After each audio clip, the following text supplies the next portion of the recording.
முதல் கேள்வி நான் வில்சன் அவர்களிடமிருந்தே ஆரம்பிக்கிறேன்.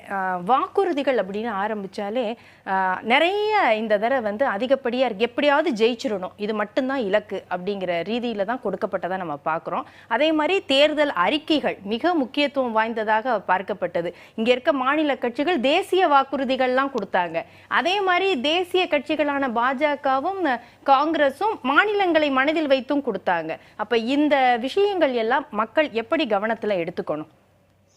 முதல்ல வேந்தரின் மக்கள் சபைக்கு ஒரு நன்றியை பாராட்டுதலையும் தெரிவித்துக் கொள்கிறேன். ஏன்னா எத்தனையோ தலைப்புகள் எடுப்பாங்க, ஆனால் வாக்காளர்களை குறித்த ஒரு தலைப்பை இன்றைக்கு எடுத்திருக்கிறது ஒரு பெரிய பெருமையான விஷயம். அது முக்கியமான நேரத்தில் நாளைக்கு வாக்குப்பதிவு அப்போது என்ன அப்படின்னா, ஒரு பழமொழி சொல்லுவாங்க, அதாவது வாக்காளர்கள் புத்திசாலியாக இல்லை என்றால் நம்மை முட்டாள்கள் ஆளக்கூடிய வாய்ப்பு ஏற்படும் அப்படின்வாங்க. அதனால் அந்த வாக்காளர்கள் எந்த அளவுக்கு புத்திசாலியாக இருக்கணும் அப்படின்றா, இன்றைக்கு பரப்புரையும் சரி தேர்தலும் சரி அரசியல் நெறிமுறைகளை எல்லாம் கடந்து எல்லைகளையெல்லாம் கடந்து எங்கேயோ போயிடுச்சு. ஜனநாயகம்னு பேருக்கு தான் சொல்கிறோம். அந்த ஜனநாயகம் உண்மையாக வாக்கு கேட்குறவங்க மத்தியில் இருக்குதான்னு பார்த்தா அது இல்லை. வாக்காளர்களையும் ஒரு விதமாக அவங்க ஒரு போலரைஸ் பண்ணி வச்சிட்டாங்களோ அப்படின்ற ஒரு எண்ணம் ஏற்படுது. அப்படி இருந்தும் நம்ம நம்மளுடைய கடமை, வாக்காளருக்கு சொல்ல வேண்டியது நம்முடைய கடமை. அதனால் வாக்காளர்கள் முதல் விஷயம் இந்த வாக்களிப்பது என்பது விலை மதிப்பு மிக்கது என்பதை விட விலை மதிப்பு அற்றது. அதாவது இது ஒரு தார்மீக கடமை இல்லை, இது அடிப்படை உரிமை.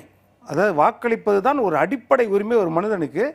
5 ஆண்டுகள் நம்மை ஆளப்போவது யார் அப்படின்றது தான்.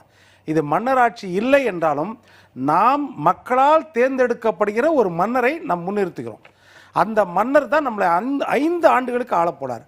நம்ம ஒருவேளை யோசிக்கலாம், நம்ம போடுற செருப்புக்கோ நம்ம போடுற சட்டைக்கோ நம்ம செய்கிற உழைப்புக்கோ அவருக்கும் இதுக்கு என்ன சம்பந்தம்னு. ஆனால் ஒவ்வொரு விஷயத்திலும் அந்த நம்மை ஆளுமை செய்கிறாரே அவருடைய முடிவுகள் நம்முடைய ஒவ்வொரு விஷயத்திலும் பாதிக்கும் அப்படின்றது பாமரன் முதற்கொண்டு அத்தனை பேரும் தெரிந்து வைத்துக் கொள்ள வேண்டும். அதுதான் ஓட்டளிப்பதின் தார்மீக உரிமை, கடமை, பொறுப்பு அத்தனையும். அதனால் இந்த தேர்தலை பொறுத்த வரைக்கும் நீங்கள் எப்படி ஓட்டு போடணும் அப்படின்னா, நாடாளுமன்ற தேர்தல் நம்மை ஆளப்போவது யார் என்பதை தீர்மானிக்கின்ற தேர்தல் தேசிய அளவில். அப்படி இருக்கும்போது சிலர் சொல்லுவாங்க, இது நாடாளுமன்ற பிரச்சனையை தான் நீங்கள் பார்க்கணும், சட்டமன்ற பிரச்சனையை பார்க்கக்கூடாது, உள்ளாட்சி மன்ற பிரச்சனையை பார்க்கக்கூடாது அப்படின்றது அப்படி கிடையாது. எல்லா பொறுப்பும் அந்த நாடாளுமன்ற உறுப்பினருக்கு இருக்கிறது, நம்மை தேர்ந்தெடுக்கிற நாடாளுமன்ற உறுப்பினருக்கு இருக்கிறது. காரணம் என்னவென்றால், தென்னை மரம் பட்டு போக துவங்குவது அதன் உச்சியில் இருந்துதான். உச்சி சரியாக இருந்தால் வேர் சரியாக இருக்கும். அப்போ நாடாளுமன்ற உறுப்பினர் சரியாக இருந்தால் சட்டமன்ற உறுப்பினர் சரியாக இருப்பார், சட்டமன்ற உறுப்பினர் சரியாக இருந்தால் உள்ளாட்சி மன்ற உறுப்பினர் சரியாக இருப்பார். கடைசி கட்டமாக இருக்கிற நகர செயலாளர், வட்ட செயலாளர் முதற்கொண்டு சரியாக இருக்க வேண்டும் என்றால் நாடாளுமன்ற உறுப்பினர் சரியானவராக இருக்க வேண்டும் அப்படின்றது தான் முதல் கடமை. அடுத்தது என்ன அப்படின்னா, இப்போ நீங்கள் தேர்ந்தெடுக்க கட்சிக்கு அப்பாற்பட்டு உங்களுடைய தொகுதியில் எத்தனை பேர் நிற்கிறாங்கன்னு பாருங்கள். அதில் ஒருவேளை இந்த கட்சியோட தலைவர் எனக்கு பிடிக்கும் அப்படின்னா அந்த தலைவரை தேர்ந்தெடுங்க. கட்சியை எனக்கு பிடிக்கும்னா அந்த கட்சியை தேர்ந்தெடுங்க. இல்லை இது ரெண்டுமே இல்லை, ஆனால் வேட்பாளர் நல்ல வேட்பாளர், எனக்கு இந்த கட்சியின் சார்பாக நிற்கிற வேட்பாளர் நியாயமான நல்ல வேட்பாளர்னா மனசு தயங்காமல் அந்த வேட்பாளர் தேர்ந்தெடுங்க. இது எதுவுமே உங்களுக்கு சரியில்லையா, அடுத்தது பார்த்தீங்கன்னா சுயேட்சையாக நிற்கிற வேட்பாளரை பாருங்கள். அதில் ஒரு நல்லவர் இருப்பார், அவருக்கு உங்கள் ஓட்டு சேர்ந்ததுன்னா வெற்றி பெற தேவையில்லை. அவர் உங்கள் ஏரியாவில் நல்லது செய்கிறவராக இருப்பார். அவர் ஒரு 5000 ஓட்டு வாங்கட்டும், 10,000 ஓட்டு வாங்கட்டும், அவருக்கு பெருமையாக இருக்கும். அதை விட்டுட்டு பொதுநல தொண்டு செய்கிறவருக்கு வெறும் 100 ஓட்டு வாங்கினார், 200 ஓட்டு வாங்கினார்னா அவர் எவ்வளோ மனசு கஷ்டமாகும். அதனால் இதையெல்லாம் தாண்டி நோட்டாவிற்கு போட்டு நீங்கள் வேஸ்ட் பண்ணுறதை விட இதை போல ஆராய்ந்து தேர்ந்தெடுத்து நீங்கள் ஓட்டு போடுங்க அப்படின்றத நான் முதல் ரவுண்டில் சொல்ல வரேன். அடுத்த ரவுண்டில் யார் யார் எந்தெந்த மக்கள் எப்படி ஓட்டு போடலான்றதை நான் விலாவாரியாக சொல்கிறேன். அடுத்தது இதில் என்னன்னா, இன்னொரு விஷயமும் நம்ம பார்க்க வேண்டியது இருக்குது. மக்களுடைய மனநிலை எப்படி இருக்கும்னா, ஜெயிக்க போகிறவர் அவருக்கு போட்டுருவோம், நம்ம ஓட்டையே வேஸ்ட் ஆக்கணும் அப்படிங்கிற ஒரு எண்ணமும் இருக்குது. சில மக்களிடையே அந்த ஒரு எண்ணமும் இருக்கு. இவர்கிட்ட நமக்கு போட்டு அவர் நல்லவர் அப்படின்னு தெரிஞ்சா கூட, இந்த வேட்பாளர் சிறந்தவராக இருப்பான்னு தெரிஞ்சா கூட அவருக்கு போட்டு அதை வேஸ்ட் பண்ணணுமா, ஏன் பேசாம நம்ம நிரந்தரமா என்ன கட்சி இருக்குதோ, ஜெயிக்கணுங்கிறது என்ன முத்திரை குத்தி இருக்குதோ அதுக்கு போட்டுடலாமே அப்படிங்கிற ஒரு எண்ணமும் இருக்கும். அதையெல்லாம் கூட மக்கள் சிந்திக்கிற மாதிரி நீங்க கருத்துக்களை இல்லை. அதுல என்ன அப்படின்னா, அந்த மாதிரி யோசிச்சு தான் விருதுநகரில் சீனிவாசன் என்ற ஒரு மாணவர் தலைவரார் 1967 காமராஜர் தோற்கடிக்கப்பட்டார்.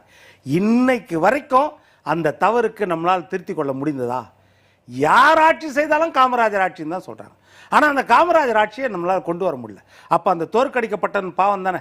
எந்த பக்கம் ஜெயிப்பு, எந்த பக்கம் கூட்டணி பெருசாக இருக்குது, எந்த பக்கம் வந்து எல்லா கட்சியும் பெரிய கட்சிகள் கூட்டணியாக இருக்குது, அந்த பக்கம் நம்ம ஓட்டு போடுவோம், ஓடுற குதிரை மேலே சவாரி செய்வோன்ற எண்ணம் வந்து இருக்கவே கூடாது. அதுதான் என்னென்னா, நீ போகிற பாதை கடினமாக இருக்கலாம், ஆனால் நீ பாதை அமைத்து கொடுத்தால் உன்னுடைய அடுத்த தலைமுறை இருக்குது பாருங்க, உங்க பிள்ளைங்க அந்த தூய்மையான பாதையில போவோம். இல்ல வெற்றி பெறவனுக்கு தான் ஓட்டு போடணும்னா உங்க பிள்ளைகள் அடுத்த தலைமுறை கஷ்டப்படும். அதை நம்ம யோசிக்கணும். நம்ம ஒன்றும் காலகாலமா இந்த உலகத்தில் வாழ போறது இல்லை. அப்போ அதை யோசிச்சு ஓட்டு போடுங்க. வெற்றி பெறவனுக்கு தான் கிடையாது. இப்போ எங்க அப்பா தோண்டி வச்ச தோணி, அதாவது எங்க அப்பா தோண்டி வச்ச கிணறு இருக்கு. எனக்கு வந்து எங்கள் அப்பாவை ரொம்ப பிடிக்கும். இன்னைக்கு அந்த கிணத்து தண்ணி உப்பாயிருச்சு. அதனால அந்த தண்ணியை நான் எடுத்து குடிச்சிட்டு இருப்பேனா? எங்கள் அப்பா தோண்டின தண்ணி, எங்கள் தாத்தா தோண்டின கிணறுன்னு அதை மூடிடுவோம்ல. அது போல தான் வந்து ஓட்டு போடுவதும். உனக்கு உண்மையில் இவர் நல்லவர் என்று தெரிஞ்சால் உன்னுடைய ஒரு ஓட்டையும் நீ போட வேண்டும். சிறு தொழில் பெருவள். சில சமயம் அவருக்கு வெற்றியை தேடி தருவதற்கு வாய்ப்புகள் இருக்கு. வெற்றியை தேடி தருவது ஒரு பக்கம் உற்சாகத்தை கொடுக்கும். ஒரு நல்ல மனிதனுக்கு உன்னுடைய ஒரு ஓட்டு பொன்னான வாய்ப்பு. அது அந்த மனிதனுக்கு ஒரு உற்சாகத்தை கொடுக்கும். அடுத்த தலைமுறைக்கு அது வழிவகுக்கும். அப்படித்தான் மகாத்மா காந்தியடிகள் இந்த மண்ணில் தோன்றினார். ஓடுற ரயிலிருந்து தள்ளி விட்டாங்க அவரை. 3rd கிளாஸ்ல கூட நீ ஏறக்கூடாதுன்னு.